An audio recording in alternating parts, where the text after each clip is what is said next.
Hello everyone, welcome back to Mohana Astrology. Wishing you all a very happy Navaratri, Durga Puja, Dashera. Enjoy the festivities safely and stay healthy, stay happy. Today I'm going to discuss about retrograde planets in your chart. This is a video for Vedic Jyotish learners and enthusiasts. Retrogression of planets is a topic that makes beginners scratch their heads. Actually, even I was so confused when I started learning. But then there is a lot of confusion about how to understand the impacts of the retrograde planets when they sit in the birth chart, how to assess their effectiveness, and there is a whole lot of things. We all know that during retrogression, planets do not actually go backwards in their orbit.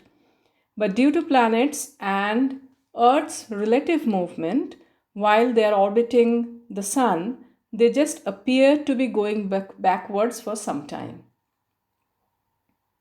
During retrogression, the planets come very close to the Earth and therefore their impact is stronger than the direct planet. Before I start the discussion, please do not forget to subscribe to my channel so you get to know when I'm posting my next video. And when you subscribe, it helps me to make this channel sustainable and take this forward, come up with more videos about Vedic astrology. So thanks in advance. And for personalized consultations, you can visit my website www.mohanaastrology.com and check out the consultation page. My email ID is mohanaastrology@gmail.com. Now let us analyze retrogression point by point. This is a 7-point analysis on retrograde planets as per Vedic astrology.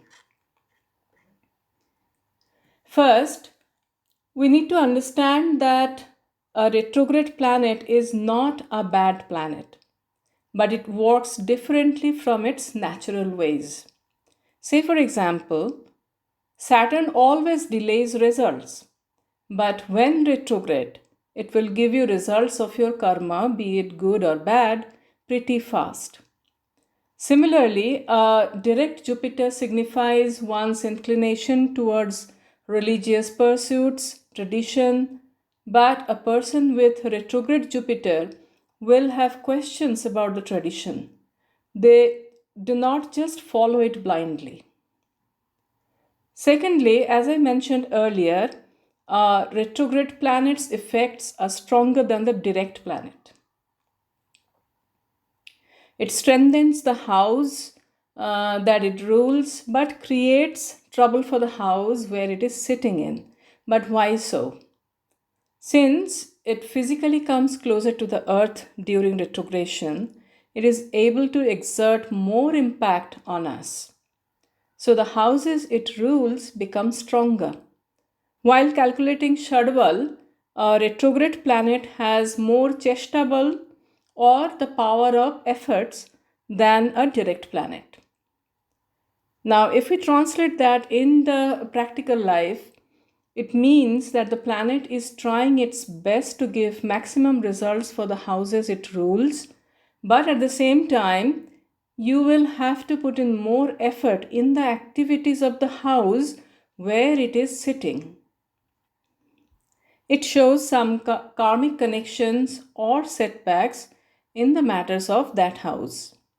For example, if Saturn is the lord of the 10th and the 11th house in your chart and is sitting in the 7th house being retrograde, it increases the potency of 10th and 11th house, but there would be some karmic connections, more responsibility or setbacks or instability in the matters of the 7th house. Therefore, if a planet is benefic in your chart and is also retrograde, good results for the houses it owns increases, but not for the house where it is sitting. The same rule applies to the malefic planets in the birth chart. Malefic retrograde planet increases the maleficence of the houses it owns.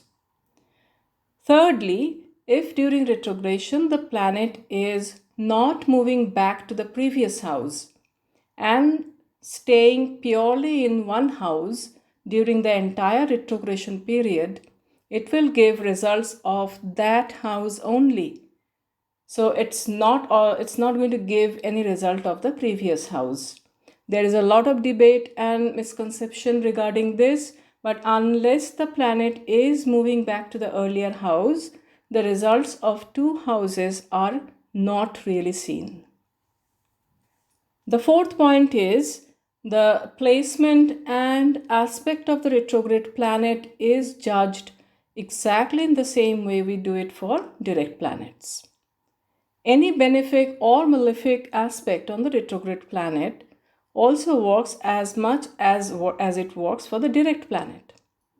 Let me clarify this further. Let's say Mars is retrograde in a birth chart. First, determine whether Mars is a functional benefic or malefic planet for the ascendant. Whether a retrograde Mars will give good or bad results will depend on if Mars is the ascendant lord's friend or enemy, just like the way it happens for the direct Mars. If any benevolent planet is aspecting Mars, a friendly Mars will give better results. However, it never happens that Mars is your enemy planet and because it is retrograde in the chart, it starts giving good results for you. Fifth point, if a debilitated planet is also retrograde due to Cheshtaval, it gains some strength in the chart and performs much better than just being debilitated. However, it does not become as good as an exalted planet. Moving on to the sixth point, and this is something very beautiful about retrograde planets. If a retrograde planet is sitting in the Dagdha or Shunya Rashi in your chart, or the retrograde planet is the lord of the Dagdha Rashi in the chart, it removes the bad effects of the Rashi and the house and makes them benevolent for you. If you are not aware of Dagdha Rashi, let me know in the comment box. I shall discuss that in another video. Lastly, and the seventh point is retrogression internalizes the energy of the planet. Say, for example, if Mars is direct, you are a person with fiery temper who can vanquish the opponents and move forward, forge ahead, a go-getter. Now, if Mars is retrograde in the chart, the anger will simmer in you. It will burn you from inside, but you will not express it outwardly. So everyone, hope I could explain what I know about retrograde planets, and I hope you enjoyed the video.